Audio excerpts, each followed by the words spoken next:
I know it's very rare for me to do a Monday Night Raw review, but I'm going to be doing one today because I actually didn't mind Raw today. It wasn't great or wow, so fantastic or anything like that. Like, there were some things I did like on the show. Obviously, the women. Oh, jeez. My throat got caught there. Like, obviously the women once again being the highlight, but you know, there was just things in general I actually want to talk about. So Raw started off with John Cena and CM Punk, so finally we're going to be getting this feud. Finally we're going to be getting John Cena and CM Punk. It sounds like finally we might get something good. But then again, John Cena as a heel to me has really been failing. I really think this John Cena heel turn's been failing so far.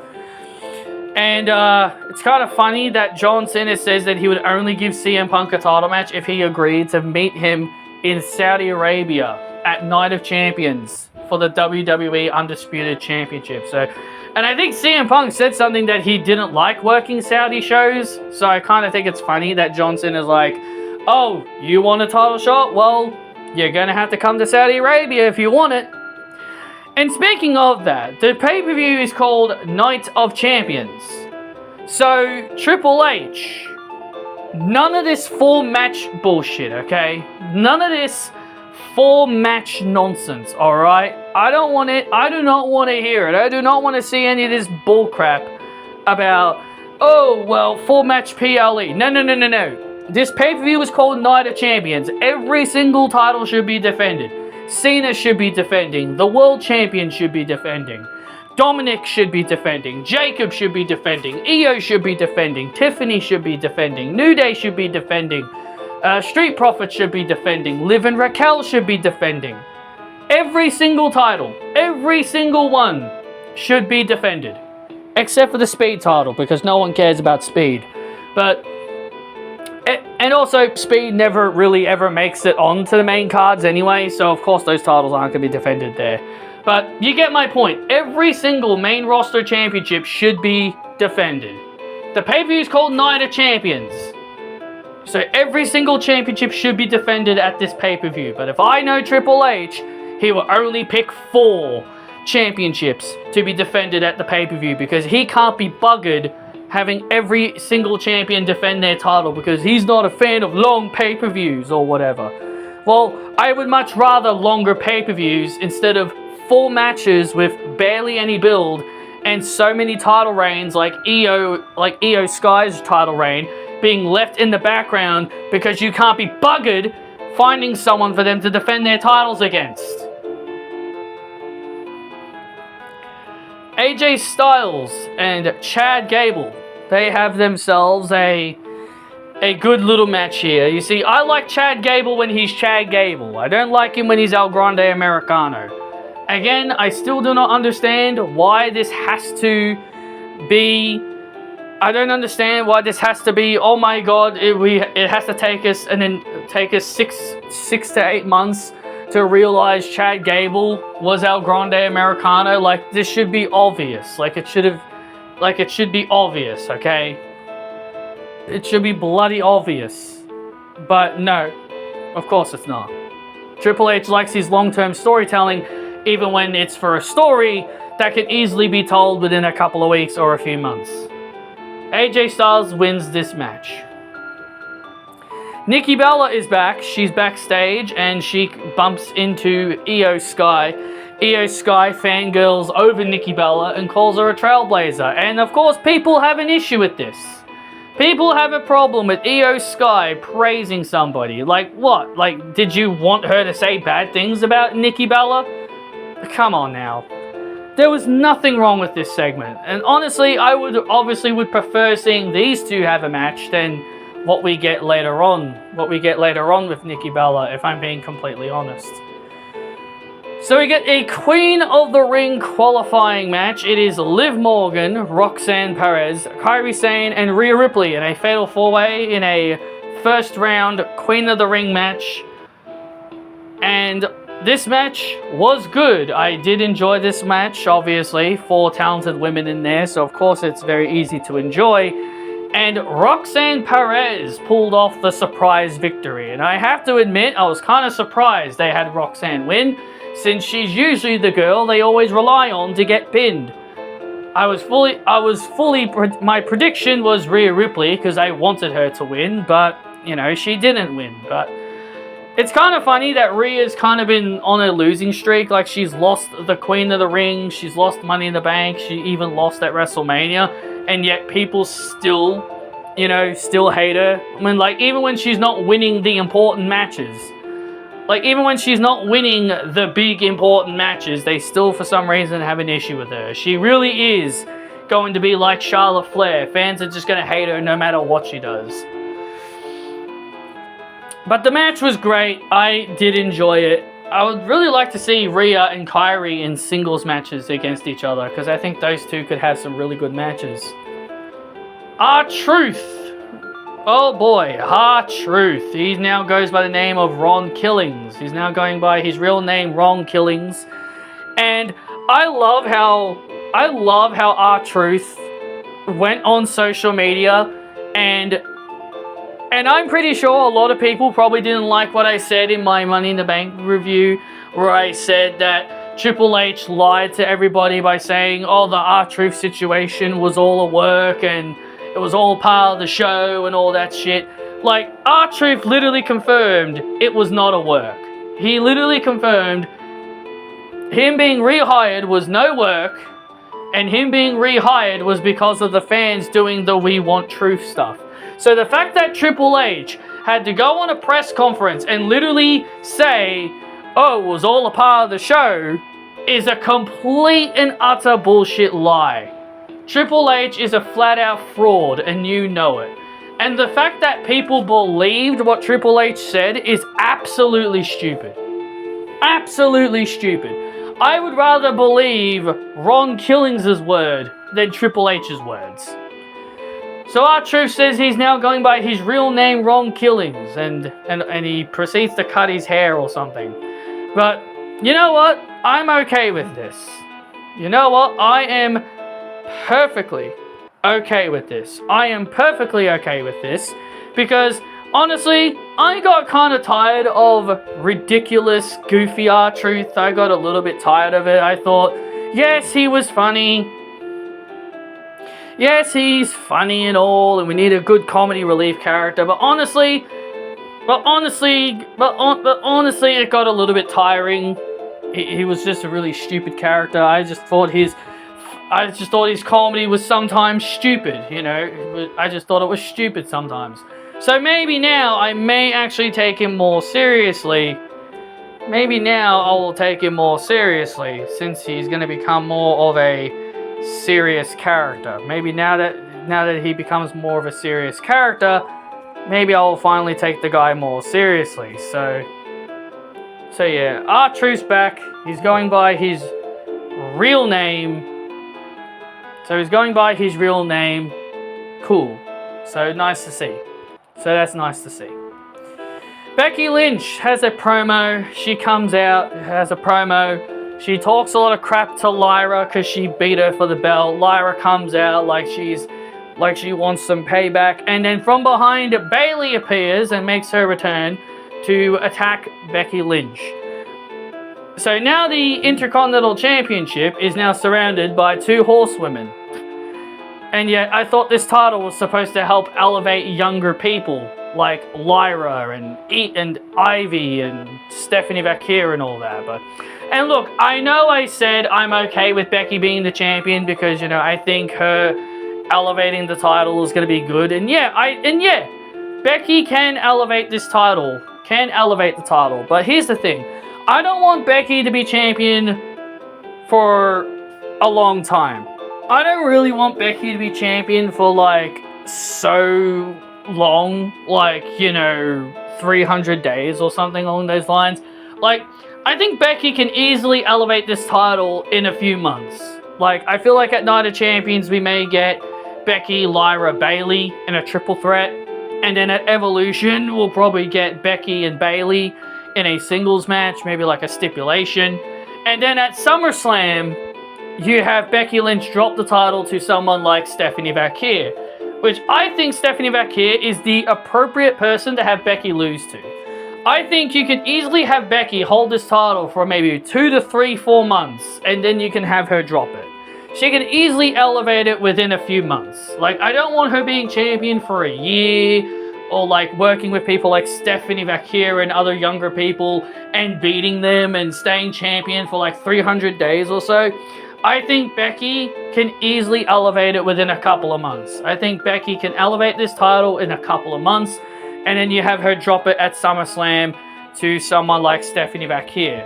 I think that would be better. Like, just don't have her champion for too long. Like, don't have her champion for too long, just have her champion for at least a couple of months. I would be okay with that. So next we get Sami Zayn beating Penta, Dominic, and Braun Breaker in a King of the Ring first round match. Sami Zayn pinned Dominic, so technically he's owed a future shot at the IC title, but they're probably going to ignore that. LA Knight also got involved to pretty much stop Braun Breaker from winning. And so can't really say. I think the men's King of the Ring looks very predictable from the graphic I saw. I think it's gonna be kind of obvious that I think Cody Rhodes winning the King of the Ring, it could be very, very predictable because Cody Rhodes is in it. I think it's gonna be very predictable that Cody Rhodes wins it. So hope I'm wrong, but I think it's gonna be very, very, very predictable that Cody Rhodes is going to win the men's King of the Ring. I would like to see Randy win it, but I think it's going to be very predictable that that Cody Rhodes is going to win this tournament, and then he's going to fight John Cena at SummerSlam. So now we get to the big segment. Nikki Bella, she comes out, gets a good reaction from the crowd. She comes out, she puts over a lot of the women on the roster like Rhea, Julia, Stephanie, you know, big, like the younger rising stars like Roxanne and Julia, Stephanie, big stars like Io and Rhea and all that. Like, she just goes off the names of people that she's putting over. And then Liv Morgan comes out, and I was like, oh great, why Liv Morgan of all people? Look, nothing against Liv Morgan, but I do not like that they're going to be having her feud with Liv Morgan. So Liv Morgan comes out, and they go back and forth for a bit. Liv is just upset that Nikki didn't name drop her. And all that. So, saying that she's jealous of Liv Morgan, that's why she didn't name drop her or whatever. Like, oh great, that's the most typical response. Like, oh, you didn't name drop me because you're jealous of me. And all that. So, the big reason why I was not a fan of this is because they literally had Liv Morgan mention Nikki Bella's divorce. And look, I know people are going to say, oh, well, they did it because they did it to make it personal. Look, I remember when Charlotte and Tiffany did this. Remember when Tiffany did that to Charlotte? And then everyone said there was backstage problems between Charlotte and Tiffany, and then everyone blamed it on Charlotte because she couldn't take a joke or whatever. People thinking, oh, Tiffany just said it for a storyline and she was just joking or whatever. But the thing is, the Nikki Bella situation was way worse than Charlotte and Andrade.